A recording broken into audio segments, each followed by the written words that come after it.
ایمان کو ماننا کہتے ہیں، ایمان کو ماننا کہتے ہیں۔ اب سرکار پر کیسا ایمان رکھنا ہے اور سرکار کو کتنا ماننا ہے۔ رب کریم نے جب سرکار پر ایمان رکھنے کا حکم دیا تو اس حکم کو بے لگام نہیں چھوڑ دیا کہ جس کا جو دل آئے وہ مان لے، جس کا جتنا دل آئے وہ مان لے، چاہے وہ صرف مخبر جتنا مان لے، چاہے وہ صرف قاصد جتنا مان لے، جتنا دل آئے مان لے، چاہے تو ایک عام بشر کہہ کے مان لے۔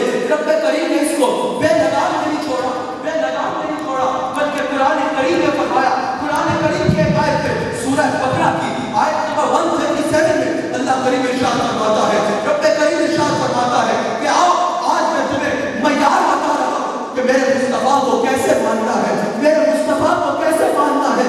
رب کریم سورہ بقرہ کی آیت نمبر 137 میں ارشاد فرماتا ہے کہ آج میں تمہیں مصطفیٰ کو ماننے کا معیار بتا رہا ہوں کہ مصطفیٰ کو کیسے ماننا ہے۔ اگر اس معیار پہ قائم رہے تو تمہارا ایمان سلامت رہے گا اور تمہارا شمار ہدایت یافتہ لوگوں میں رہے گا، لیکن اگر اس معیار سے گر گئے تو تم ایمان والوں کی فہرست سے نکل جاؤ گے اور ہدایت یافتہ لوگوں کی فہرست میں تمہارا نام شامل نہیں ہوگا۔ رب کریم معیار بیان کرواتا ہے اور فرماتا ہے اگر وہ ایمان لائے میرے حبیب پر اس طرح جس طرح ہے میرے حبیب کے صحابہ، تم ایمان لائے تب وہ ہدایت یافتہ لوگوں میں شامل ہوں گے۔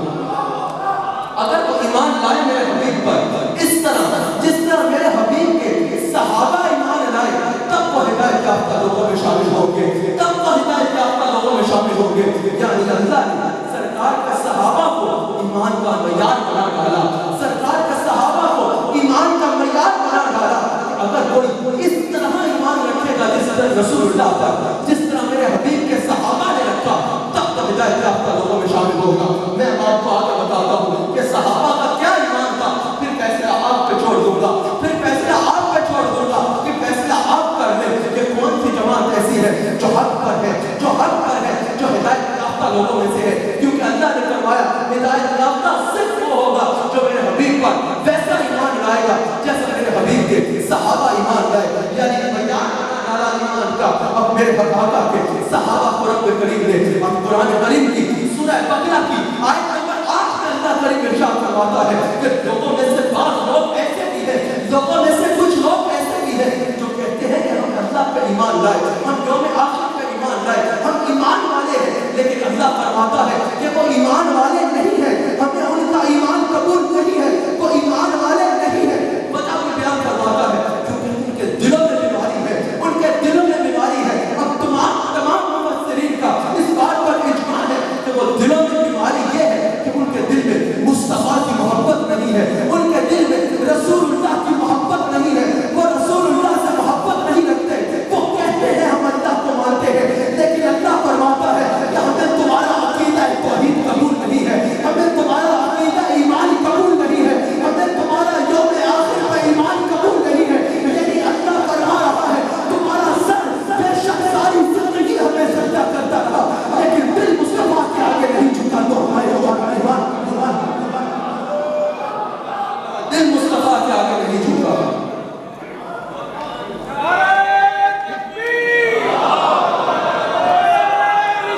اگر تمہارا دل مصطفیٰ کے آگے نہیں جھکا تو ہمیں تمہارا عقیدہ توحید قبول نہیں ہے، ہمیں تمہارا عقیدہ توحید قبول نہیں ہے، ہمیں تمہارا عبادتیں ریاضتیں کچھ بھی قبول نہیں ہے جب تک تمہارے دل میں مصطفیٰ کی محبت نہیں ہے، جب تک تمہارے دل میں مصطفیٰ کی الفت نہیں ہے اور مصطفیٰ کی ذات پر ویسا عقیدہ نہیں ہے جو میرے مصطفیٰ کے صحابہ کا عقیدہ تھا۔ قرآن کریم میں سورہ بقرہ کی آیت نمبر 13 میں رب کریم ارشاد فرماتا ہے کہ جب ان سے کہا گیا ایمان لاؤ رسول اللہ پر اس طرح جیسے لوگ ایمان لائے، اس پر بھی تمام مفسرین کا اجماع ہے کہ یہاں ناس لوگوں سے مراد صحابہ ہے، صرف صحابہ ہے۔ کہ جب ان سے کہا گیا کہ اس طرح ایمان لاؤ، مشرکین کی بات نہیں ہو رہی، یہ ان منافقین کی بات ہو رہی ہے کہ ظاہراً اللہ اللہ بھی کرتے تھے، ظاہراً کہتے تھے کہ ہمیں عقیدہ توحید پر بہت مضبوط عقیدہ ہے۔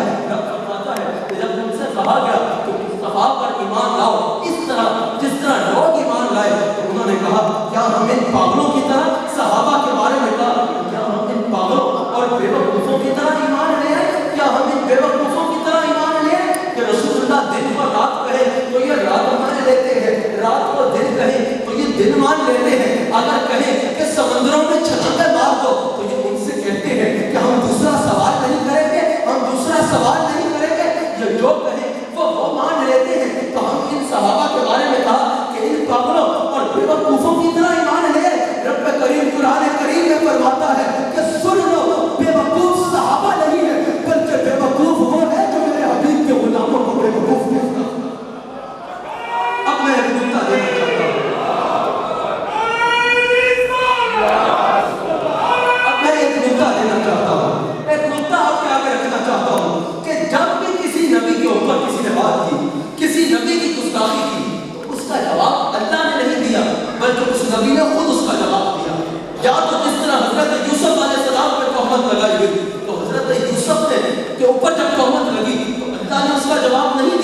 ایک معصوم بچے نے اس کا جواب دیا.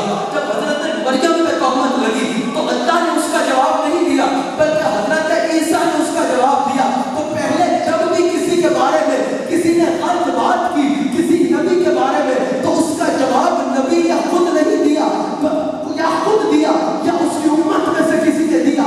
اللہ نے نہیں دیا پر قربان جا اپنے آقا کے اور رسول اللہ کے غلام. رسول اللہ تو رسول اللہ ہے.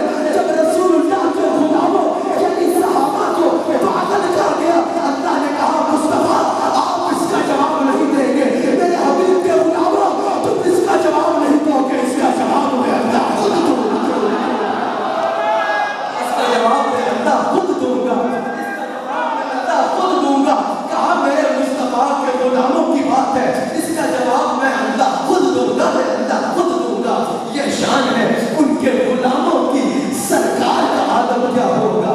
یہ شان ہے ان کے غلاموں کی. سرکار کا عالم کیا ہوگا. اب اللہ کریم نے معیار بیان کروا دیا. صحابہ کو ایمان کی کسوٹی بنا دیا. ایمان کا معیار بنا دیا. اور جیسے صحیح حدیث ہے سرکار قرآن خود ارشاد فرماتے ہیں کہ بنی اسرائیل میں 72 فرقے ہوئے. میری امت میں 73 فرقے ہوں گے لیکن 73 میں سے 72 جہنمی ہوں گے لیکن صرف ایک ہوگا جو جنتی ہوگا. صرف ایک ہوگا جو جنتی ہوگا. صرف ایک ان میں سے فرقہ اور جماعت ایسی ہوگی جو جنتی ہوں گے. صحابہ نے عرض کی یا رسول اللہ وہ ایک جماعت کون سی ہوگی. سرکار نے فرمایا جو تمہارے عقائد رکھیں گے جن کا وہ عقیدہ ہوگا جو تمہارا عقیدہ ہے جو تمہارے نقش قدم پہ چلیں گے. اب ہم نے حق کی راہ ڈھونڈنی ہے. آج ہر کوئی کہہ رہا ہے کہ ہم حق پہ ہیں. ہم نے دیکھنا ہے کہ حق پہ کون ہے. تو قرآن اور حدیث کے مطابق حق پہ صرف وہ ہے. حق پہ صرف وہ ہے جو مصطفیٰ پہ ایسا عقیدہ رکھتے ہیں جیسا میرے مصطفیٰ کے صحابہ کا عقیدہ تھا. جیسے میرے مصطفیٰ کے صحابہ کا عقیدہ تھا. اب ہم نے دیکھنا ہے کہ صحابہ کا رسول اللہ کے ذات میں کیا عقیدہ تھا. ہمیں نظر آتا ہے حضرت صدیق اکبر سے کسی نے سوال کیا آپ کو اللہ سے زیادہ پیار ہے یا رسول اللہ سے زیادہ پیار ہے. حضرت صدیق اکبر نے فرمایا تو مجھ سے سوال کر رہا ہے میں تجھ سے ایک سوال کرنا چاہتا ہوں. مجھے بتا کہ وہ بھی تھا اور میں بھی تھا. میں تو اس سے آشنا نہ تھا. میں تو اس کو جانتا نہ تھا. مجھے اس تک پہنچایا کس نے. تو جواب سن لے میں نے تو مصطفیٰ سے محبت کی لیکن مصطفیٰ کی محبت کا انجام مجھے یہ ملا کہ مجھے اللہ سے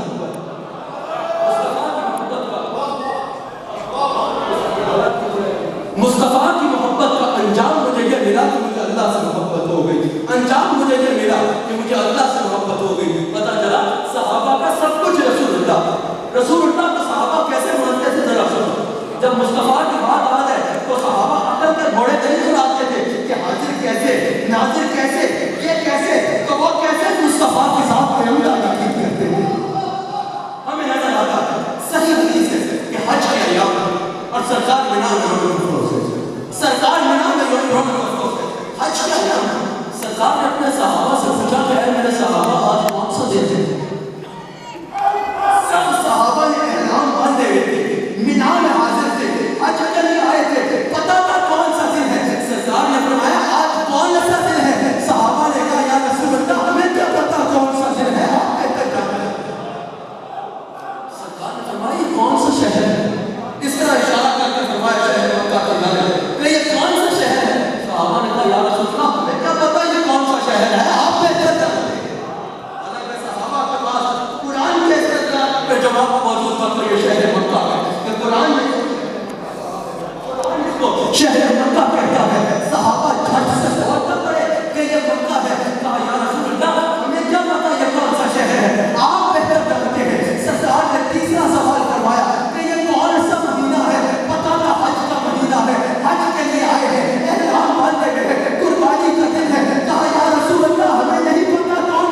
لیکن بڑی ذمہ داری سے بات کر رہا ہوں.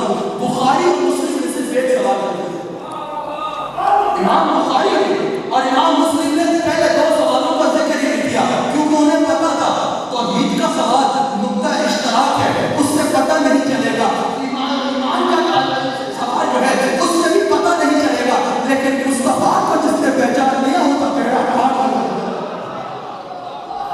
امام بخاری اور امام مسلم نے قبر کے 3 سوالوں کا ذکر نہیں کیا.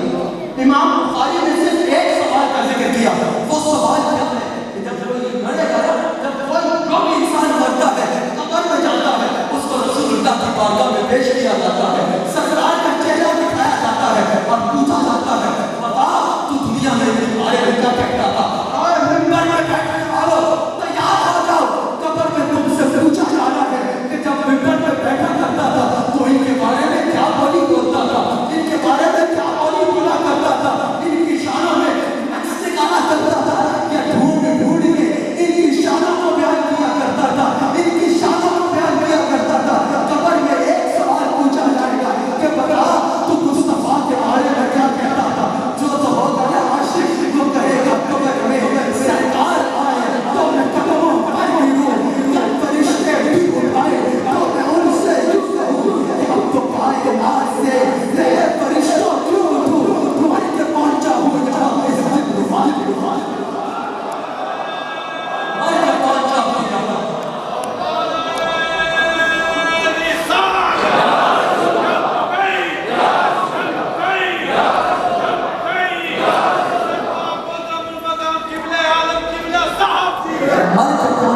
جہاں اس دل ربا کے واسطے جو مصطفیٰ کو پہچان لیا اس سے پھر کوئی اور سوال نہیں کیا جائے گا.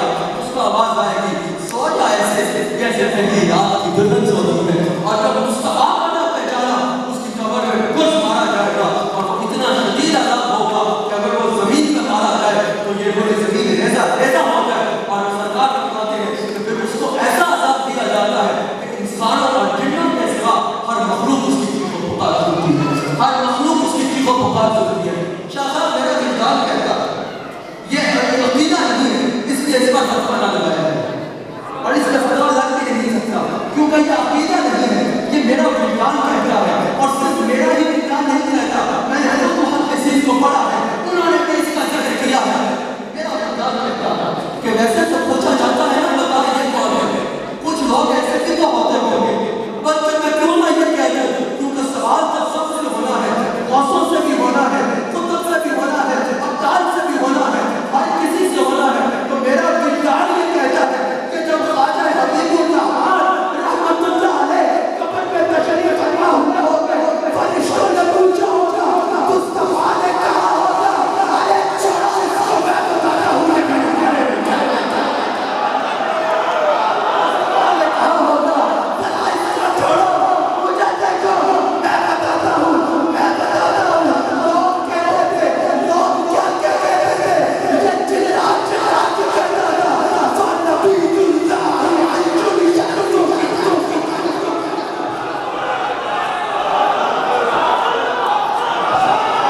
میں بتاتا ہوں کہ یہ حبیب الرحمن وہ ہے جو کہتا تھا کہ تم پڑھ کے کہتے ہو وہ زندہ ہے, میں دیکھ کے کہتا ہوں کہ وہ زندہ ہے. جب خواجہ حبیب الرحمن گئے ہو کے قبر میں, فرشتوں نے پوچھا ہوگا کہ ان کے بارے میں کیا کہتے تھے, وجدان یہی کہتا ہے کہ مصطفیٰ نے کہا ہوگا اس کو چھوڑو, مجھ سے پوچھو, میں بتاتا ہوں کہ یہ میرے بارے میں کیا ہے. جتنے میرے حضور نہ ڈھیر آئے اتنے رہنا سدا سویر آئے, بچ قبر کے آقا آخر کے انہوں چھٹے ہوئے. اے تے میرا ہے انہوں چھٹ جو, اے تے میرا ہے.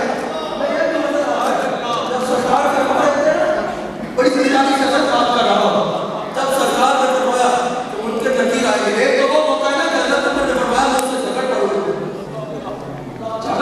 ایک اور موقع کا ذکر ہے جس میں جب سرکار فرما رہے تھے نا قبر میں فرشتے آئے گے اور سوال کرے, حضرت عمر فاروق نے کہا یا رسول اللہ میری قبر میں بھی آئے, سرکار نے فرمایا ہاں تیری قبر میں بھی آئے. کہا یا رسول اللہ پھر کیا ہوگا, حضرت عمر کا ایمان دیکھو کہ سرکار جانتے ہیں کہ میری قبر میں کیا ہوگا.